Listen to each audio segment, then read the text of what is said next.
Financial experts share the worst financial advice they've ever received. According to fastcompany.com, what was this? Dateline, August 19, 2019. So let's read this. I had read it a little bit before, and I kept it up in my to discuss file here, and this is what I want to go over with, because remember, these are financial experts. They're telling us about the worst financial advice they've received, which would inherently say that means that is bad financial advice because they're financial experts, right? All right, well, there's little nor shortage of advice. That doesn't mean it's all useful on the internet or elsewhere. It's little or no surprise that people who specialize in financial advice has been the recipients of poor counsel, and some have even acted on it. Some of the worst financial advice that 9 personal finance bloggers and financial advisors have received through the years. All right, Zach Friedman, who started a personal finance site, The Lemonade Life, was advised by an investment banker to buy as much house as possible. This was prior to the housing crash, when the banker said real estate was an appreciating asset and that Friedman could borrow money to increase returns. I didn't take the banker's advice, but the banker missed a fundamental point that so many people miss. A house is not an asset, it's a liability. Oh my goodness.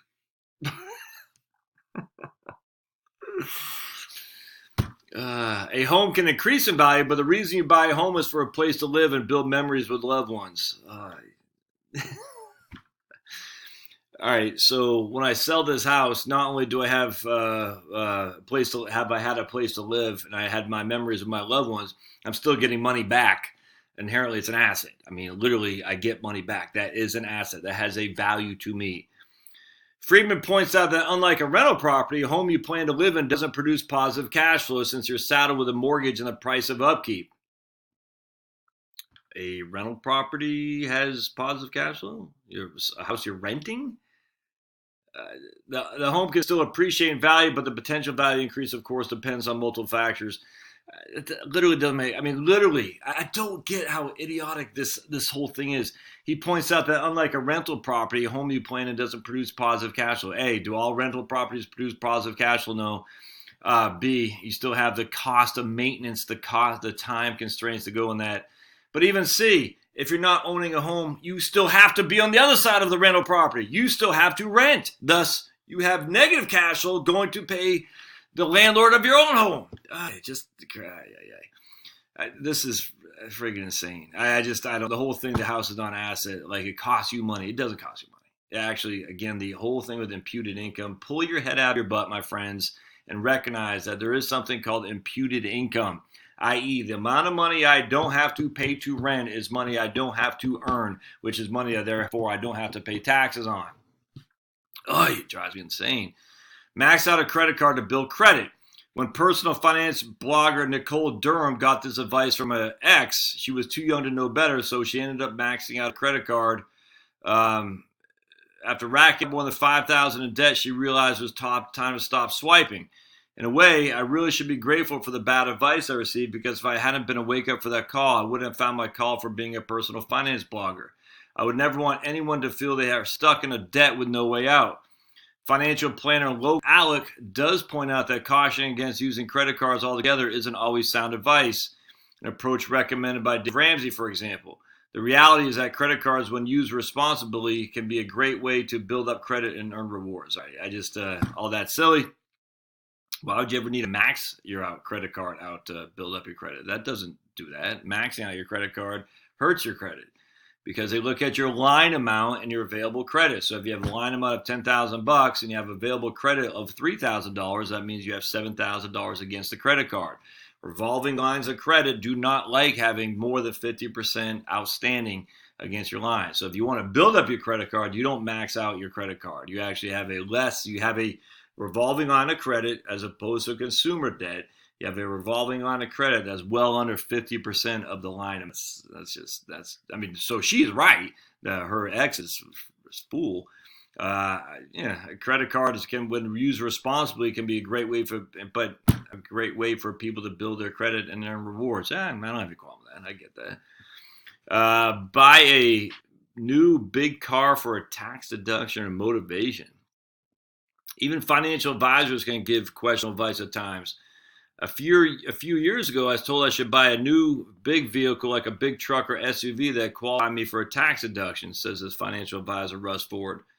That would be truly great advice if you needed a big vehicle like that for your business. However, the advice was being given to me by other advisors, and I was also running a financial advisory business, not a business where I needed a big vehicle. You shouldn't buy anything for the tax deduction. I mean, I guess people can say, how about solar panels, maybe, but at the time Ford was driving a car he had already paid off, and he stuck with it. Not having a car payment provided me and still provides me a heck of a lot of financial freedom. Sometimes I believe the advisor gives misguided advice to spend things on a tax. I completely agree with that. On tax break, even if that requires spending money in the first place. Don't get me wrong. Tax breaks are great, but you should really pursue tax breaks that really make sense with what your goals and situation. Janice Pierce also received interesting counsel upon becoming a financial advisor. When I started in the business, the advisor was to burn the boats. Hey, I wrote an article on that, burn the boats. By this, they meant to buy a new, preferably flashy car for your first few months and commit to a car payment. The idea that this would serve as a motivation and encourage the advisor to make money delivered on the car. Many advisors start on commission or small salary until they build a book of business, and about 80% fail in the first 3 years. Yeah, exactly. If you're taking on that debt in order to motivate yourself, that means you're going to be looking for ways to separate your client from their money, which means you're going to be shady. Don't do that, man. Just don't. I mean, the best salespeople are people who don't need to make a sale. I'm just telling you right now. That's why the best time to make a sale is after you've already made one, because I just made one. I don't need a sale right now. So I'm telling you, the best time to make a sale is after you made a sale, because you're confident. You're saying, I just made it. I already got my commission check and whatever it is. I don't need this money, so I'm just going to tell these people like it is, and they can take it or leave it. I'm telling you, the best time to be a salesperson is when you don't think you need the money. And so in this case, if you're desperate because you need the money, you're going to be the worst salesperson, and then you're going to flush out the business, and you're going to still carry that debt. All right, let's keep going. I like that light behind me. That's where's that? Well, it's a shadow from the window. That looks pretty good. See that? All right. Stop spending and pay off your student loans. Some of the worst guidance that a blogger, Danetha Doe, received was from a CEO of a public Silicon Valley company, someone with an incredibly high net worth. His advice to anyone with student loans is to focus on paying them off as soon as possible by paying double or triple the monthly minimum payments so you can save money on interest payments. On the surface, this seems to make sense until he suggested cutting out gym memberships, hair appointments, and eating out in order to make that happen. By that point in her life, she knew not to blindly follow that advice. She recognized it wasn't realistic or a healthy way for her to live. I found in my personal life and working with clients that cutting out joyful experiences is not sustainable. I mean, I completely agree with that. So she says cutting out joyful experiences is not sustainable, even if it means I'm saving on interest. I completely agree with that.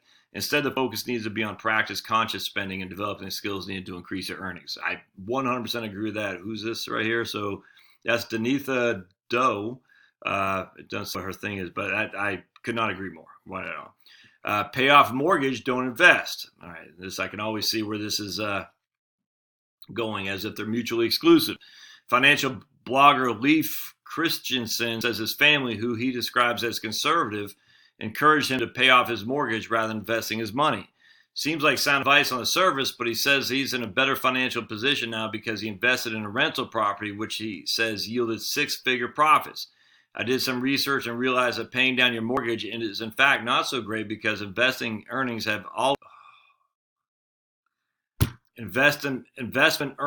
always far outstripped any interest payments that might occur. That's an insanely stupid thing to say. Anytime I hear anyone use that term always or never, His parents, on the other hand, believed in putting all the money towards paying off debt. I get where they're coming from. Safe advice to pay off debt, but I would not be financially great place today if I had followed their advice. All right, well, let me tell you something, my friend. Many people have followed that advice that you're saying and have and are worse off for it because they still have the debt. Absolutely, and their investments fell to crap. On top of that, their investment property fell to crap. They couldn't find a tenant. The tenant hurt the house. The list goes on and on. Don't buy a house until you're ready to settle down. In 2013, financial planner was looking to buy a home in the Seattle area when starter houses were about $300,000. My friends, family, and every online blogger insists I must wait to buy a house until I'm sure I want to stay in Seattle for the long term. They also claimed he should only buy a home when he could afford a 20% down payment to avoid paying for private mortgage insurance. That was a huge mistake. I spent the next 5 years renting and paid well over $70,000 in rent. But remember, that's good because that rent. Remember, the other first guy said your home wasn't an asset, and so that rent was actually money used rightly because you're spending rent instead of owning a house because a house is not an asset. The price of those $300,000 homes nearly doubled. So last year he moved to Idaho, spent $270,000 on his first home. Had he bought in Seattle in 2013, it would have appreciated money that he could have paid for his new home in Idaho. Well, come on. We can always, if I did this, that would have been the case. We can do this till we're blue in the face. I just find it funny. The guy said your house is not an asset. So basically you want to get a rental, essentially. So essentially what he's saying is don't buy a place you live in, but buy a place you can rent. And essentially you'd have to rent then on top of that because you have no place to live in. So this guy did that. And you saw the prices of homes in Seattle go to $600,000 from initially $300,000, and on top of that, he spent $70,000 in rent that he no longer has any access for. That's on. Strobel sees bad advice in part because of timing. The economy was still recovering from the Great Recession. It was a great time to buy simply because the housing market had been in such a slump. His friends and family offered conventional wisdom that didn't quite apply in the moment. That's the problem with following general financial advice. It's not time sensitive or tailored to you personally.